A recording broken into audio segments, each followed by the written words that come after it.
ধ্বংস হবে না। কিয়ামত তিন প্রকার, একটা হলো কিয়ামতে সুগরা, আর একটা কিয়ামতে উস্তা, আর একটা কিয়ামতে কুবরা। একটা হলো পার্সোনাল কিয়ামত, আর একটা হলো জাতিগোষ্ঠীর কিয়ামত, আর একটা হলো আন্তর্জাতিক কিয়ামত। এই তিনটা কিয়ামতে ইজা ওয়াকাতিল ওয়াকিয়া লাইসালি ওয়াকাতিয়া কাযিবা, কোরআনে সূরা ওয়াকিয়ার ভিতরে আল্লাহ পাক বলেন এই তিনটে ঘটনা ঘটবে, তিনটাই ঘটবে, আর তিনটা ঘটার মধ্যে কোনো সন্দেহ নাই। পার্সোনাল কিয়ামত হলো মাম্মা তাকাদ কিয়ামত কিয়ামাতুহু ক্বালা রাসূলুল্লাহ সাল্লাল্লাহু আলাইহি ওয়াসাল্লাম, নবী পাক বলেন যে যেদিন মারা গেল তার কিয়ামত সেদিন হয়ে গেল। তার কিয়ামত সেদিন, যে যেদিন মারা গেল তার কিয়ামত হয়ে গেল। ওই আন্তর্জাতিক কিয়ামত আমরা দেখব না, সারা দুনিয়া যে ধ্বংস হবে ওইটা হলো ইন্টারন্যাশনাল কিয়ামত। আন্তর্জাতিক কিয়ামত, এই কিয়ামত এ জায়গা যারা বসা আছেন, আমি কসম খেয়ে বলি, এ জায়গা যারা বসা আছেন 6, 5, 2, 4 বছরে পোলাপান থেকে নিয়ে 70, 80 বছরে বুড়ো যারা আছেন, আমরা এখানে কেউ সেই আন্তর্জাতিক কিয়ামত দেখব না। সে সময় আমরা দুনিয়ায় থাকবো না, ওটা দেখবে ওই সময় যারা দুনিয়ায় থাকবে তারা। কথা কন। আর অবশ্যই এখন যারা আছি তারা অত হায়াত পাবো না। বলেন যে যদি আগামী শুক্রবারে কিয়ামত হয় তাহলে পাবো না কেন? মানে অত গুড় আইশ্বর না। আগামী শুক্রবারে কিয়ামত হবে না, কিয়ামত হবে মুহররমের 10 তারিখ। কয় তারিখ? আলে একটু কথা কয় না আমার সাথে। কয় তারিখ কিয়ামত? কয় তারিখ? আগস্টের 5 তারিখ। কিয়ামত কয় তারিখ? আগস্টের 5 তারিখে একটা কিয়ামত হয়ে গেছে, এটা হলো সেকেন্ড কিয়ামত। এটাকে কিয়ামতে উস্তা, একটা জাতিগোষ্ঠীর কিয়ামত। আর আন্তর্জাতিক কিয়ামত যেটা সারা দুনিয়া জুড়ে হবে, এটার তারিখ আল্লাহ পাক বলেন ইন্নাল্লাহা ইনদাহু ইলমুস সাআ। ওই কিয়ামতটার তারিখ একমাত্র কে জানে? আল্লাহ জানে। কথা বলেন ঠিক ঠিক না? তো মুহররমের 10 তারিখে কিয়ামত হবে। কয় তারিখ? এবং সেদিন শুক্রবার হবে। 4-5 বছর আগে সম্ভবত আমার মনে হয় 4-5 বছর আগে এইরকম হঠাৎ করে ডায়েরি খুলে দেখি আর 2 দিন পর শুক্রবার, তাও মুহররমের 10 তারিখ। যে এই বারান কাবি উঠছে, আল্লাহ এইভাবে মিলিয়ে গেল, তাই তো আর থাকতে পারলাম না, কিয়ামত তো হয়েই যাবে। পরে আমি কোরআন হাদিস মিলেই দেখি কিয়ামতের আগে বড় 10টা ঘটনা ঘটবে। ওই 10টা ঘটনা না ঘটা পর্যন্ত কিয়ামত হবে না। যদি আল্লাহ সত্য হয় তাহলে তার রসুল সত্য, রসুল সত্য হলে তার হাদিস সত্য, তার হাদিস সত্য হলে এই শুক্রবারে কিয়ামত হবে না, এই কথাও সত্য। কথা বলুন ঠিক ঠিক না? তার ভিতরে একটা হলো দাজ্জাল আসবে। অরিজিনাল দাজ্জাল 1 চোখ কানা, অর্থাৎ 1 চোখ কানা আর 1 চোখ আছে। এ আবার দেখলে বোঝা যায় যে এই চোখটা কানা হয়ে গেছে, এইটা আছে, কিন্তু এর জায়গাটা তো রয়ে গেছে। কিন্তু তা না, এই দাজ্জালের পুরো কপালে মাত্র একটাই চোখ হবে। ওর ডান হাতে থাকবে দোজক আর বাম হাতে থাকবে বেহেশতে। আসলে উচিত ছিল কি, বেহেশতে কোন হাতে? ডান হাতে। আর দোজক থাকলে ওর বাম হাতে বেহেশতে আর ডান হাতে দোজক। ওর কথা যে শুনবে তাকে লাখ লাখ কোটি কোটি টাকা দিয়ে দুনিয়ায় প্রতিষ্ঠিত করে দেবে, এর নাম হলো জান্নাত। তার কথা যে না শুনবে তাকে মেরে এপাশে ফেলাই দেবে। তার হাতে থেকে কেউ বাঁচতে পারবে না যদি কেউ তাকে মারার ইচ্ছা করে। তো এভাবে লক্ষ লক্ষ মানুষকে সে খুদাই দাবি করবে, কোটি কোটি মানুষকে সে বেঈমান করে ফেলবে। এই দাজ্জাল কি এখনো আসছে? অতএব আগামী শুক্রবারে কিয়ামত হবে না। ঈসা আলাইহিস সালাতু ওয়াস সালাম আবার আসবে, বিশ্বাস হয়? কথা কন। আসছে, কাজেই আগামী শুক্রবার কিয়ামত হবে না। ইয়াজুজ মাজুজ আসবে, সদ্দে সেকেন্দারকে ভেদ করে তারা জিব্বে দিয়ে চাটতেছে, চাটতে চাটতে একেবারে রসুনির খুশার মতো অতটুক পাতলা থাকতে ফজর হয়ে যায়। এরপরে কয় যে যেটুক বাকি আছে কালকে 2 চাটাই দিয়ে বেরোয় যাবো, এই কয়ে ফিরে আবার বাড়ির পিছনের দিক চলে যায়। পরের দিন এসে দেখে যে সেই দেওয়াল যেমন ছিল সেরকমই হয়ে গেছে। এভাবে তারা চাটতেই তালে আছে। হঠাৎ করে কিয়ামতের আগে একদিন তারা এইটুক আজকে না চাটি আর পিছনে যাবে না, একে চাটাই দিয়ে বের হয়ে এদারে চলে আসবে। লক্ষ লক্ষ কোটি কোটি দুনিয়ায় সভ্য মানুষের চাইতে ওদের সংখ্যা কয়েক গুণ বেশি হবে। মানুষের উপরে ডাকাতি, মারামারি, খুনোখুনি করবে, মানুষ ধরে খাওয়া পর্যন্ত শুরু করে দেবে। কয়েকদিন পর্যন্ত সারা দুনিয়া এভাবে অরাজকতা সৃষ্টি করার পরে আল্লাহর পক্ষ থেকে বিশাল একটা বৃষ্টি আসবে। ওই বৃষ্টিতে ওরা সব ধ্বংস হইয়া সাগরে ভেসে চলে যাবে। এ ঘটনা কি ঘটছে? অতএব আগামী শুক্রবারে কিয়ামত হবে না, ভয় নেই। দাব্বাতুল আরদ, একটা প্রাণী আসবে, তার 4টে পা আছে, আবার 2টে হাত আছে। প্রাণীটা এত বড়, সে মাটিতে বসলে 1.5 বিঘে জায়গা লাগবে। কটুক আপনার সমান হবে না? মাটিতে বসলে 1.5 বিঘে জায়গা লাগবে। এত বড় প্রাণী। ডান হাতে থাকবে মুসা আলাইহিস সালামের লাঠি, বাম হাতে থাকবে সুলাইমান আলাইহিস সালামের আংটি।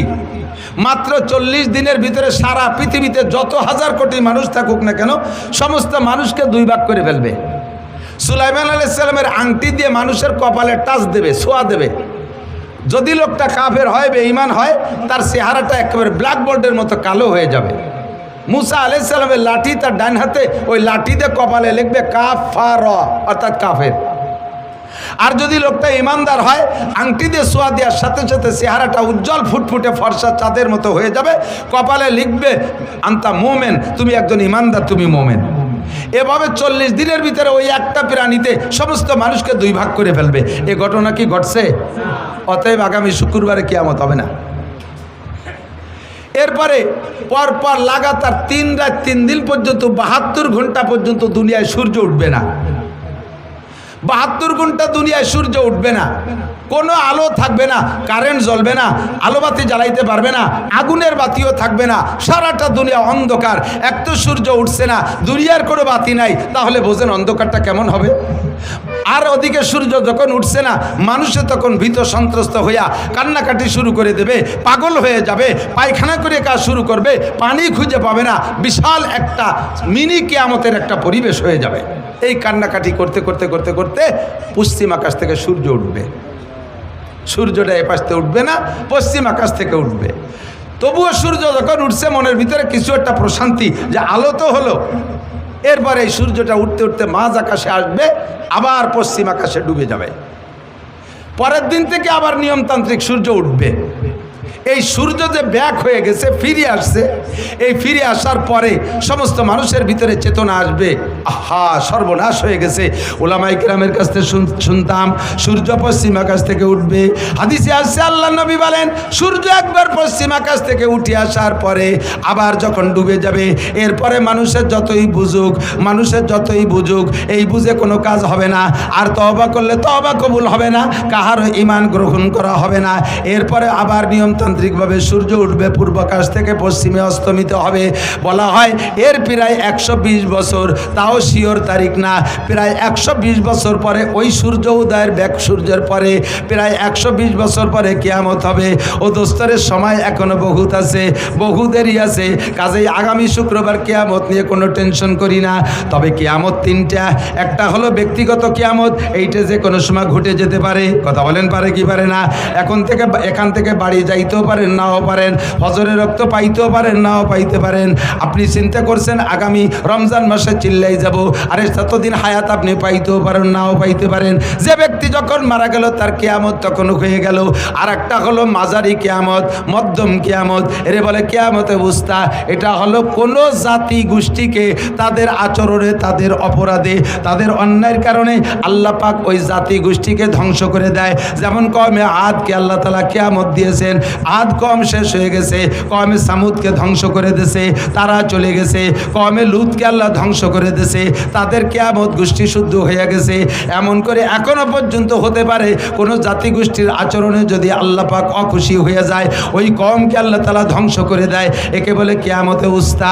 আর একটা হলো কিয়ামতে কুবরা, অর্থাৎ সারাটা দুনিয়া ধ্বংস হবে। আল্লাহ পাক বলেন ইযা ওয়াকাতিল ওয়াকিয়া লাইসা লিওয়াকাতিহা কাদিবা, যেই ঘটনা ঘটবে ধ্বংস হবে, ওই ঘটনার মধ্যে কোনো সন্দেহ নাই। সেইটা কবে হবে সম্পর্কে সাহাবায়ে কেরাম জিজ্ঞেস করেছেন নবী পাকের কাছে। জিবরিল আলাইহিস সালাম আদম আলাইহিস সালাম থেকে নিয়ে কিয়ামতের সংবাদ দিয়ে আসতেছে। সব নবীরাই জিবরাইলের কাছে কিয়ামতের নির্দিষ্ট তারিখ চান, কিন্তু জিবরিল বলেন মা নাবি আলামা মিনাস সাইল, আমি তুমি জিজ্ঞাসাকারীর চাইতে এ বিষয়ে আমি অতটা বেশি ভালো জানি না। কিয়ামতের তারিখ আল্লাহ পাক আমাকে বলেন নাই। তবে কি জিবরিল আলাইহিস সালাম সব নবী রাসূলকে কিয়ামতের কিছু পূর্বাভাস বলেছেন। আমিও মাঝে মাঝে বলে থাকি। এই হাদিস আপনাদের কাছে আমি বর্ণনা করেছি। দোস্ত, নবী পাক সাল্লাল্লাহু আলাইহি ওয়াসাল্লাম বর্ণনা করেন হযরত আবু হুরায়রা থেকে হাদিস। আমি সির্ফ হাদিসটা তরজমা করে শেষ করে দেব, আপনাদের বেশিক্ষণ বিরক্ত করব না। হুজুর বলেন কি, এ যুবক আমার দিক, বুড়োরা আমার দিক, আওয়ামী লীগরা এদিক তাকান, বিএনপিরা এদিক তাকান, জামাত জাতীয় পার্টির সমন্বয় কেউ নাড়াচাড়া করবে না, খুব গেলবেন। যার ভিতরে দোষ আছে সে সেখান থেকে উঠে আসার চেষ্টা করতে হবে। যদি আমরা এই দোষগুলো থেকে উঠে আসতে পারি তাহলে দুনিয়ার হায়াত বেড়ে যাবে, দুনিয়ার হায়াত বেড়ে যাবে, দুনিয়াকে আল্লাহ তাআলা আরও লম্বা করে দেবে। আর যদি আমি আপনি এই দোষগুলো দোষী হয়ে যাই তাহলে আল্লাহ পাক দুনিয়ার হায়াতকে কমায় দেবে, দুনিয়াকে অতি তাড়াতাড়ি ধ্বংস করে দেবে। এই যে ঘটনাগুলো বলছি এগুলো টপ টপ টপ টপ করে কিছুদিনের ভিতরে তৈরি করে দিয়ে দুনিয়াকে আল্লাহ তাআলা ধ্বংস করে দেবে। আমি চাই না দুনিয়া ধ্বংস হোক তাড়াতাড়ি, আমি আরও অনেক দিন বেঁচে থাকতে চাই, আমি সুস্থ থাকতে চাই, আমি হালাল প্রশস্ত রুজি চাই, সম্মানের সাথে বেঁচে থাকতে চাই। কথা বলেন ঠিক কি ঠিক না? এই জন্য আমি দোয়ার সময় শিখিয়ে দেই, যখন দোয়া করবেন আল্লাহ আমারে হায়াত বাড়ায় দাও, শুধু হায়াত বাড়ায় দেওয়ার কথা বলবেন না, হায়াতের সাথে তিনটে জিনিস চাইবেন আল্লাহ, সুস্থতার সাথে, বলেন কিসের সাথে? ইজ্জতের সাথে, সম্মানের সাথে, 3 নম্বরে প্রশস্ত হালাল রিজিকের সাথে। এই তিনটে জিনিস আমার জীবনে অত্যন্ত গুরুত্বপূর্ণ। লম্বা হায়াত পাইছেন কিন্তু অসুস্থ, বারান্দায় পড়ে রয়েছেন 30 বছর, প্যারালাইসিসের রোগী, এই হায়াতের 5 পাইতেও দাম আছে। বউ ছেলে মেয়ে সব বিরক্ত হয়ে যায়, ছেলেরা মাঝে মাঝে মাদ্রাসায় এসে 5-7 হাজার টাকা দিয়ে হুজুর একটা জালাল খতম পড়িয়ে দেন দি, আবার আমার আব্বা মোটে মরতিছে না, উজো হইও না বাইটু হইও না। ছেলে মেয়ে বিরক্ত হয়ে যায়, বুড়ি খালি কয় তোরা একটা জালালি খতম পড়া দিতে পারিস রে, এই কাইসিয়ে পাই দিয়ে আগিয়ে মুইতে তো বিছেন পাটি সব নষ্ট করে ফেলাই দিল, বুড়োর জ্বালায় রাত্রি ঘুমানোর কায়দা নেই। তাহলে এই 30 বছর হায়াতের 5 পাইরও দাম।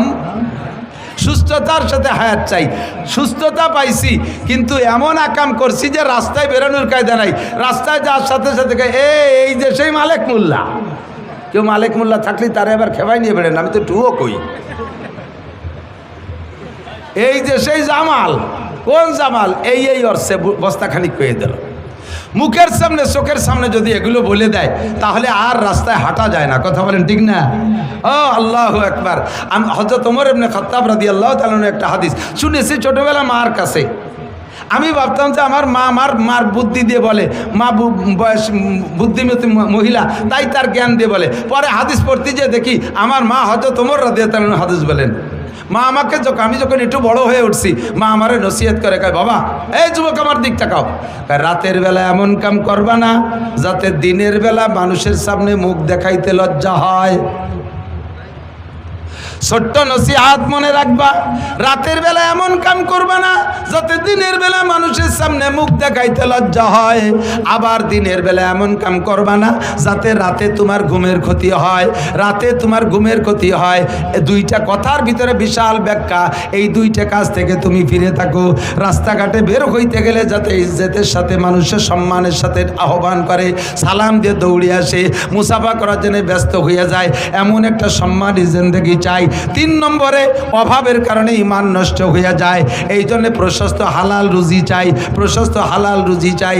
লম্বা হায়াত ইজ্জতের সাথে প্রশস্ত হালাল রুজি আল্লাহ পাক আমাদের সকলকে নসিব করে। জোরে বলেন আমিন। আল্লাহ যেন বেইজ্জতি জিন্দেগি না দেয়, সবাইরে হায়াতে তৈবা বাড়ায় দেয়, বলেন আমিন। তবে আমাকে দুনিয়ায় হায়াত নিয়ে থাকতে হলে তো দুনিয়া থাকা লাগবে। দুনিয়া যদি ধ্বংস হয়ে যায় তাহলে আমি থাকবো না। এবার দুনিয়া থাকবে কতদিন? দিন থাকবে যতদিন। বলেন দুনিয়া থাকবে কতদিন? দুনিয়া থাকবে কতদিন? দিন থাকবে যতদিন। প্রমাণ কলা রাসূলুল্লাহ সাল্লাল্লাহু আলাইহি ওয়াসাল্লাম, হুজুর বলেন লা তাকুমু সাআতু হাত্তা ইউকালা ফিল আরদি আল্লাহ আল্লাহ। জমিন অতদিন ধ্বংস হবে না, কিয়ামত ততদিন হবে না যতদিন জমিনের ভিতরে একটা মানুষ থাকবে আল্লাহ বলনেওয়ালা। বলেন না সুবহানাল্লাহ। এ ভাই, বর্তমানে দুনিয়া আছে না নাই?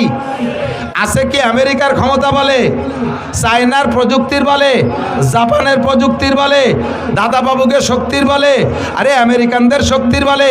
দুনিয়া বর্তমানে আছে একমাত্র মুমিনদের কলেমার ওসিলা।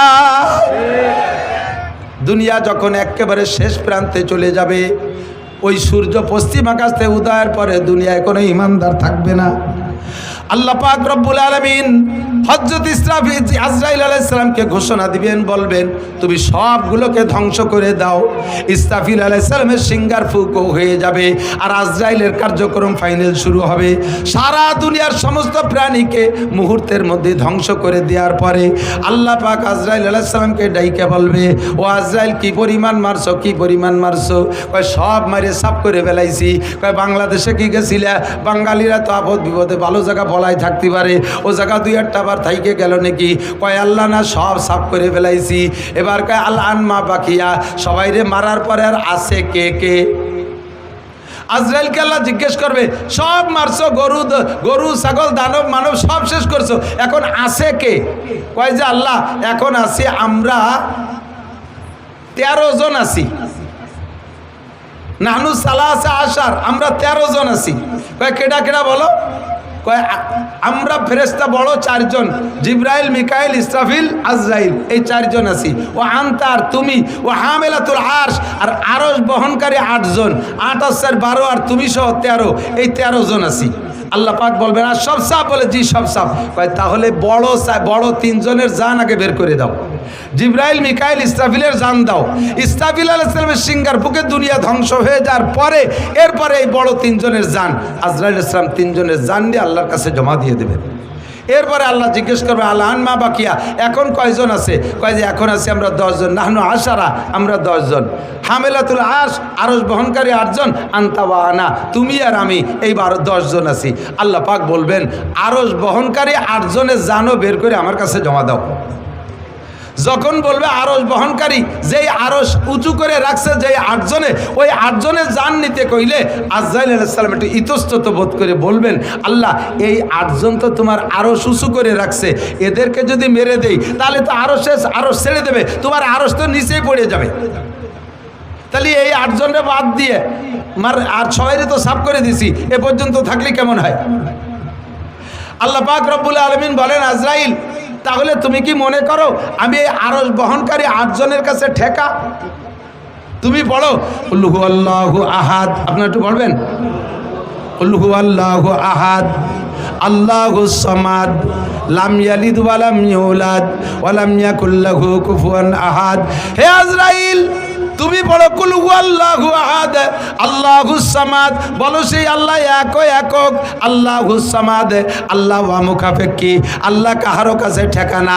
আরশ বহনকারী 8 জন ফেরেশতা আল্লাহকে উঁচু করে রাখছে, তাই আল্লাহ উঁচায় আছে, নইলে ওরা ছেড়ে দিলে আল্লাহ পড়ে যাবে। তোমার আল্লাহ এমন আল্লাহ না, দুনিয়ার দেবদেবীর মতো নয়, বছরের শেষে যাইয়া দেবদেবীদের রং নষ্ট হয়ে যায়। তোমরা জেনে রাখো সিবগাতাল্লাহি ওয়া মান আহসানু মিনাল্লাহি সিবগা, আরে দুনিয়ায় রং আছে, আমি আল্লাহরও রং আছে।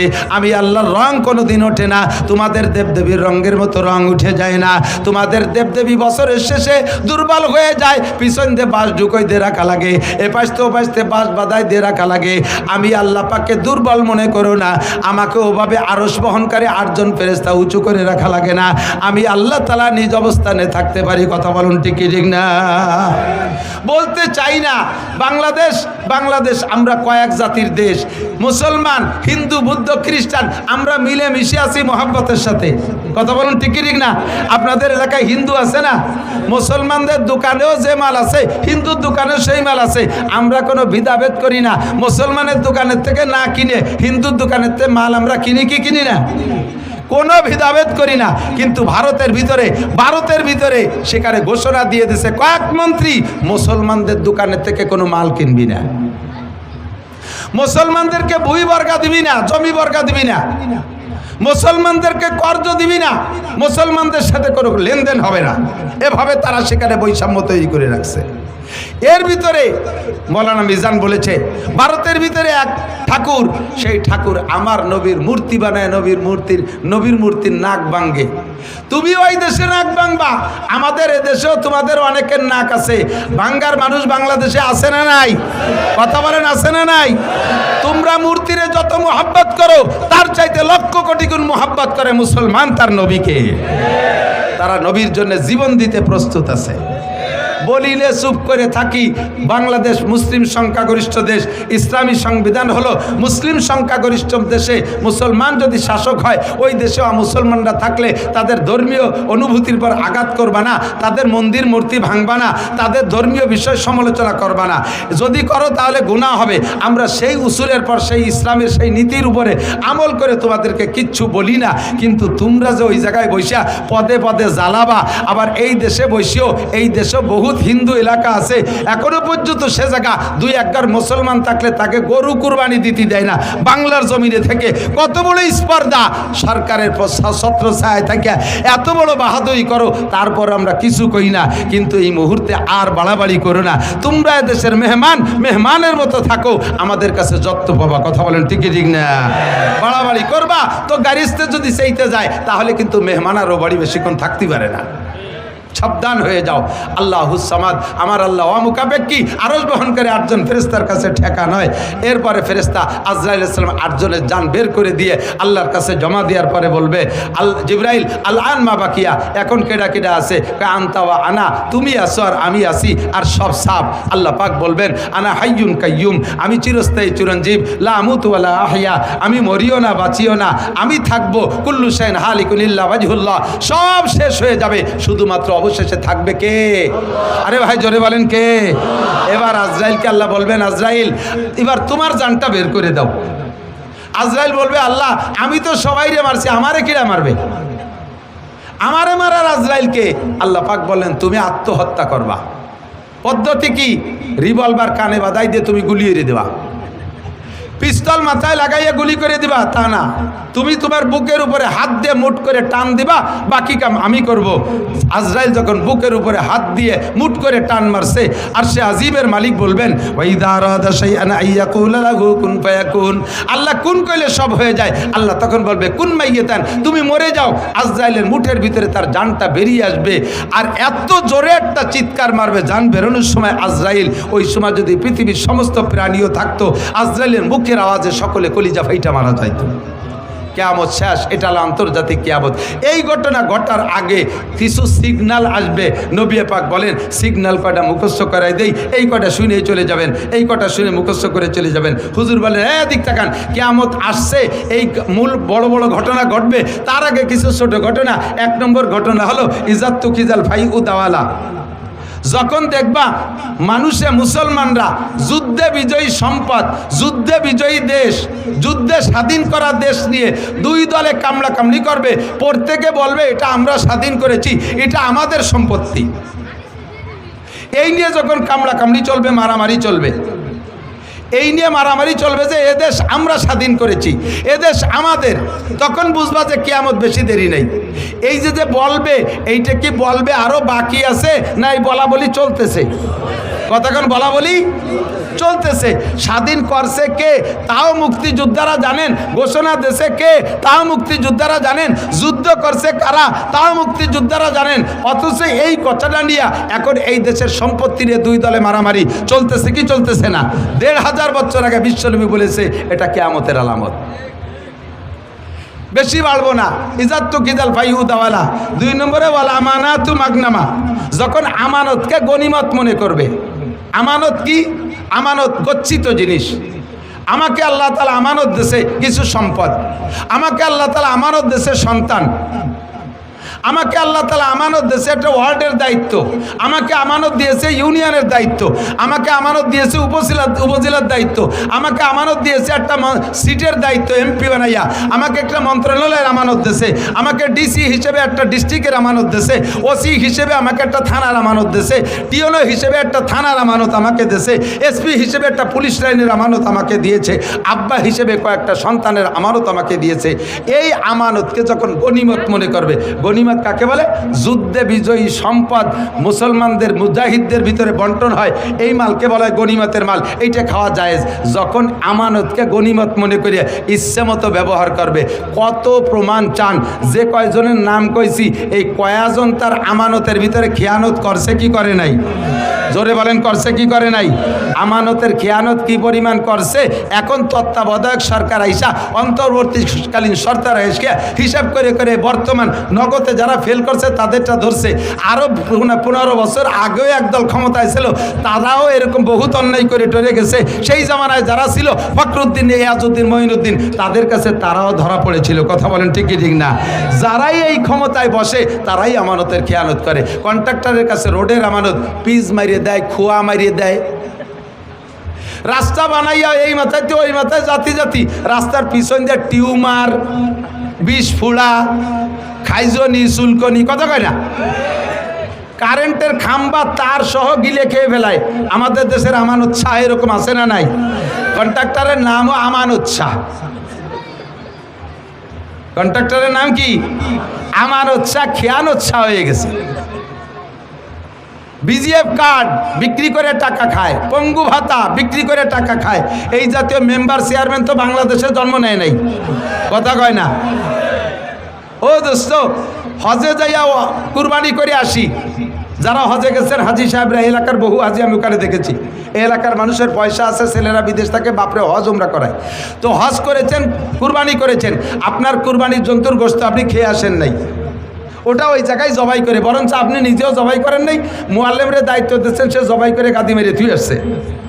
ওই দুম্বার উট এইগুলো পরবর্তীতে ওই সৌদি আনরা ওর মোহতাজ না, ওগুলো তারা খায় না। ওগুলোরে ধুইয়ে মুছিয়ে কাফন পরাইয়া সুন্দর করে জানাজা ছাড়া বিভিন্ন দেশে, গরিব দেশে পাঠায় দেয়। সবচেয়ে বেশি আসে বাংলাদেশে এই দুম্বার উট, সবচেয়ে বেশি আছে। আমার কসম খেয়ে বললে মিথ্যাবাদী হবে না, উট তো আপনারা চোখেই দেখেন নাই। মাঝে মাঝে একসময় দুম্বা দেখতেন, ইদানিং তো প্রত্যেকে 8-8টা করে পান। কতক্ষণ পান নাকি? এই দুম্বা যায় কোন জায়গা? নিতান্ত গরিব, অসহায়, এতিম, বাপ নাই মা নাই, 70 বছর আগে আব্বা মা মারা গেছে, উনি এখন শিল্পপতি, কোটিপতি, বড় বড় ইত্যাদি।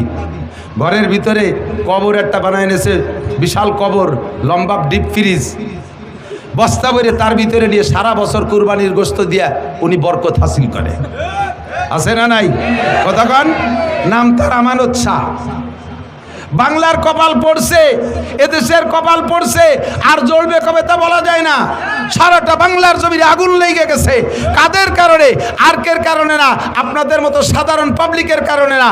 আল্লাহ নবী বলেন, ইজা কানা উমারাকুম শিরারাকুম, যখন তোমাদের দেশের নেতারা হবে বদমাশ, নেতারা হবে চোর, নেতারা হবে লুচ্চা, বউতিয়ে হোটেল হোস্টেলে রাত কাটাইবে, নেতারা হবে মারিংম্যান, জাতির হক মেরে খাবে, লুটে খাবে, এতিমের মাল মেরে খাবে, ফাবাতালুল আরদে খায়রু মিন জাহরিহা, ওই তার কারণে দেশের কপাল পড়বে। সাধারণ পাবলিক তোমরা দোয়া করো কোনো মতে কলেমা পড়ে মাটির তলে যাইতে পারো কিনা। শুধু আমলিগের দোষ দিয়ে লাভ নাই। কোন সাসিবা কম, আমাদের গোপালগঞ্জে ভাষায় কয় কোন সাসিবা কম সালুন খার জোম। কোন সাসিবা কম সালুন, চেনেন? সালুন চেনেন? চেনেন? জোল পুরনো বাংলা সালুন। কোন সাসিবা কম সালুন খার জোম, সব সাসিরে চিনি।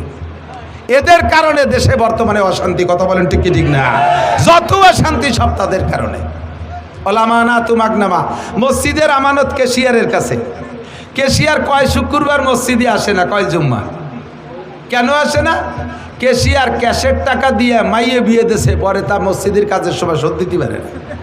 ক্যাশের টাকা দিয়ে নিজই মুসলমানি নেছে। কেশিয়ারকে এই বুড়ো বয়সে মুসলমানি নেয় নি, ও সময় মতো নেই, বয়স হয়ে গেছে 32। তাই নিয়ে সমালোচনা চলতেছে যে তোমাদের মসজিদের কেশিয়ার আইজও মুসলমানি নেই, লজ্জাতে মুসলমানি নীতি যে সে মসজিদের ক্যাশের টাকা দিয়ে নিয়ে ফেলাইছে। ক্যাশের টাকা আমি জানি, ক্যাশের টাকা দিয়া সুদির পর লাগাইয়া খায়, ক্যাশের টাকা দিয়ে দোকানের পুঁজি বানায়, ক্যাশের টাকা দিয়ে জমি বন্ধক রাখে, ক্যাশের টাকা নিজের সব জরুরতে লাগায়। মাসআলা জেনে নেন, যারা ক্যাশিয়ার আছেন খালি মসজিদ না, এই রকম আমানত যাদের কাছে, মসজিদের আমানত, মাদ্রাসার আমানত, আপনি আমার সাথে চলেন, এখনই দেখাবো। আমার মাদ্রাসার টাকা রাখার একটা ব্যাগ আমার আছে, ওর ভিতরে আজ থেকে আরও 10 বছরই আগে নিয়ে 4 আনার কয়েন, 4 আনা, যে সময় 4 আনা চলতো 25 পয়সা, সে কয়েনও রয়ে গেছে। আমার পকেটে মাদ্রাসার 1 টাকা 5 টাকার কয়েন আছে, আমি আমার পকেটে নিজস্ব 5 টাকা নাই, 1000 টাকার নোট আছে। আল্লাহর রহমতে, আল্লাহর রহমতে আমার পান খাওয়ার চাহিদা হলে আমি 1000 টাকার নোট ভাঙ্গাইয়া পান খাই। আমি মাদ্রাসার ওই 5 টাকা দিয়ে আমি খাইয়া পরে শোধ দেবো, তাও আমি করি না। মসজিদের টাকা, মাদ্রাসার টাকা, আমানতের টাকা আপনার কাছে থাকলে ওই টাকা কমিটির সাথে পরামর্শ করা ছাড়া খুচরো টাকারে আস্ত বানাতে পারবেন না, আস্ত টাকারে ভাঙ্গাতেও পারবেন না। কোথায় তাকে সুদের পর লাগানো, কোথায় তাকে জমি খেত করা, কোথায় তাকে নিজের কাজে ব্যবহার করা। আল্লাহ নবী বলেন, যখন দেখবা এই সমস্ত আমানতের উপরে খেয়ানত চলতেছে, তখন বুঝবা দুনিয়ার 12টা বাইজে গেছে, কিয়ামত আর বেশি বাকি নাই। এই ঘটনা কি সামনে হবে না চলতেছে? সামনে হবে না চলতেছে? তাহলে কিয়ামতের সিগন্যাল এসে গেছে। কতক্ষণ টিকি ঠিক না? এগুলো তো করে সব ওই কি বলা হয়, ওই ঢাকা, সিলেট, চট্টগ্রাম, কুমিল্লা, নোয়াখালী ওই দিকের মানুষ। আমাদের দিকের মানুষ তো এই দোষ নাই। কতক্ষণ আছে? আছে না নাই? 100% আছে, ঠিক কিনা? ওয়াল আমানাতু মাগনামা। 2 এদিক টাকা যুবকরা মনে রাখো, খাতায় লেখো, যদি মোবাইলই থাকে লিখে নাও। 15টা কারণে কিয়ামত কাছায় গেছে। তার ভিতরে একটা হলো যুদ্ধে বিজয়ী সম্পদকে নিজের মনে করে এর ভিতরে আধিপত্য গাড়া। 2 নম্বরে আমানতের খেয়ানত করা, আল আমানাতু মাগনামা ইজাত্তু কিজাল ফাই উদাওয়ালা। 2 নম্বরে ওয়াজ যাকাতু ওয়াল আমানাতু মাগনামা ওয়াজ যাকাতু মাগরামা। যখন উম্মতে এদিক যাকাতকে জরিমানা মনে করবে, এ ভাই যাকাত দেওয়া কি নফল না ফরজ? জোর হলো না? যাকাত ফরজ। আমরা উলামায়ে কিরামরা যাকাতের পরামর্শ দিয়ে যাকাত আদায় করি, সুন্দর করে বুঝাই। আপনার মাল পাক করে। যাকাতের 2টা গুণ। এদিক যাকাতের একটা গুণ হলো যাকাতি উন্মিল মাল, যাকাত দিলে মাল বাড়ে। বলেন সুবহানাল্লাহ। যাকাত দিলে মাল বাড়ে। 2 নম্বরে ওয়াজ যাকাতু ইউজাক্কিল মাল, যাকাতে মাল পাক করে। একটু লক্ষ্য করে শুনতে হবে। আপনারা যারা ব্যবসা বাণিজ্য করেন, আপনার দোকানের পুঁজি যদি 52.5 ভরি রূপা, কত? 52.5 ভরি রূপার দাম। 1 ভরি রূপা বর্তমানে 2000 টাকা। 52.5 দুগুনি 1,05,000। আপনার দোকানে যদি খেয়াল করতেছে না, ব্যবসায়ী বাণিজ্যিকরা খেয়াল করতেছেন না, জীবন ভরে হারাম খাইতেছেন। আপনার উপরে যেই যাকাতের টাকা ফরজ হয়েছে বের করে গরিবকে দেওয়া, ওই টাকা না দিয়ে যদি খান, শুয়োরের গোস্ত খাওয়ার মতো গুনাহ হবে, শুকরের পায়খানা খাওয়ার মতো গুনাহ হবে। ওটা হারাম। এজন্য যাকাতটা ভালো করে বুঝে নেন। আপনার দোকানের ব্যবসায়ী মাল পুঁজি যদি থাকে 1,05,000 টাকার মাল, এই 1,05,000 টাকা পুঁজি খাটাইয়া 1 বছর ব্যবসা করেছেন, আপনার সংসার সুন্দরভাবে চলছে, আপনি কোথাও দিনাদায়িক নাই, আপনার ডাইনিও আপনার ব্যাংকে জমা করেন নাই, শুধু ওই ব্যবসার ভিতরে 1,05,000 টাকার মাল আছে। আপনি বছরের শেষে যাইয়া 365 দিন একরকম ব্যবহার করবেন, 66তম দিন যাইয়া ওর থেকে 40 ভাগের 1 ভাগ, 40 ভাগের 1 ভাগ 1,02,500 টাকা, আর 5,000 টাকায় যে কয় টাকা আসে এই কয় টাকা বের করে গরিবকে দেওয়া ফরজ। যদি আপনি না দেন তাহলে আপনার পুরো মাল আপনার জন্যে 366তম দিন যাইয়া ওর থেকে একটা চকলেট আপনি খাইতে পারবেন না, হারাম হয়ে গেছে। ওর কিচ্ছু আপনি ব্যবহার করতে পারবেন না। এই টাকা বের না করা পর্যন্ত আপনার বাকি টাকা পাক হবে না। এই জন্যই বলে যাকাতে ইজাক্কিল মাল, যাকাতে মাল পবিত্র করে দেয়। খুদার কসম, যাকাত দেওয়ার অভ্যাস করেন, ইনশাল্লাহ মাল বেড়ে যাবে। বিশ্বাস হয়? আল্লাহ যদি মাল দেয় তাহলে যাকাত দেবেন কারা কারা? আল্লাহকে একটু হাত দেখান তো। সত্যি দেবেন? সত্যি দেবেন? যাকাত দেবেন? যাকাত দেবেন? মাশাআল্লাহ, হাত নামান। যাকাত দেবেন খোলা ময়দানে, দোষ নাই। যাকাত দিয়ে শুধু যাকাত দিয়ে ইউটিউব করবেন, দোষ নাই। ছেড়ে দেবেন, ইউটিউবে চ্যানেল করে ছেড়ে দেবেন। বড় গরু কুরবানির গরু কিনে, বিশাল ষাঁড় 6 লাখ 8 লাখ টাকা দিয়ে কিনে রাস্তায় ষাঁড়ের শিঙি রং মাখাইয়া গলায় ঘন্টি দিয়ে রাস্তায় বাঁধতে থবেন বেশ কয়েকদিন পর্যন্ত। এইটা দেখাবেন, মানুষকে দেখাবেন। কেন জানেন? যারা কৃপণ কুরবানি দেয় না, ওই আইডিয়াটা রাস্তায় যারা যখন সিংজাহি দেয়, ওই কৃপণকে কলজেই যে কোপ লাগে। ছেলেতে ইটালির থেকে 6 লাখ টাকায় সে পাঠাইছে বাপরে কুরবানি দিতি। আব্বা 6 লাখ টাকা দিয়ে গরু কুরবানি দেবেন। আব্বা 60,000 টাকা দিয়ে একটা প্যারালাইসিসের রুগী কিনে নিয়েছে, আর বাকি টাকা দিয়ে জমি রেখে ফেলাইছে। এই প্যারালাইসিসের রুগী বাবু গরু ভ্যালেরিয়ায় নিয়ে বাড়ি মেয়ের কুটির সাথে বাঁধছে। কুরবানির 2 দিন আগে থরথরায় কাঁপতিস, ওর ময়না ডুলি হয়েছে, নালাইতেছে, চাবাই না, খায় না কিছু, দৌড়ই চলে আইছে মাদ্রাসায়। হুজুর, এ গরু তো কুরবানির দিন পর্যন্ত টেকবে না, একদিন আগে কুরবানি দিলি কি হয় নাকি হুজুর? তোমারে 6 লাখ টাকা দিছে কুরবানি দিতে, ছেলেরা কামাই হইয়া, আর তুমি বুড়ো এক প্যারালাইসিসের রুগী আইডে কুরবানির আগের দিন। যে গরু কুরবানি দিছো ওই গরুর গোস্ত চাবানুও যায় না। গরুর বয়স, তোমার বয়স হচ্ছে 2 বছর কম। এই গোস্ত চাবানো যায় না, তুমি এই ফাঁকিবাজি করো না। আল্লাহ তাআলা তৌফিক দিয়েছে বড় নরম গরু কুরবানি দিয়ে বস ব্যাগ প্যাকেট ভরে ভরে মানুষের বাড়ি বাড়ি কুরবানির গোস্ত আগায় দেবা।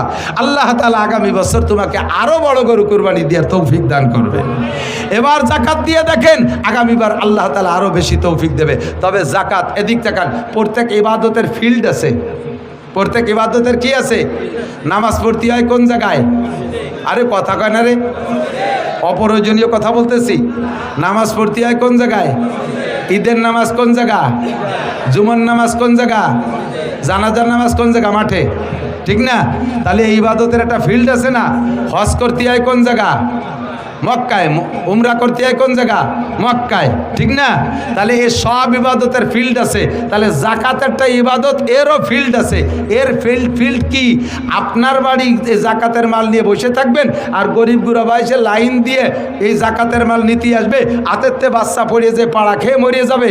আপনি এই গুনাই তো কভার করতে পারবেন না।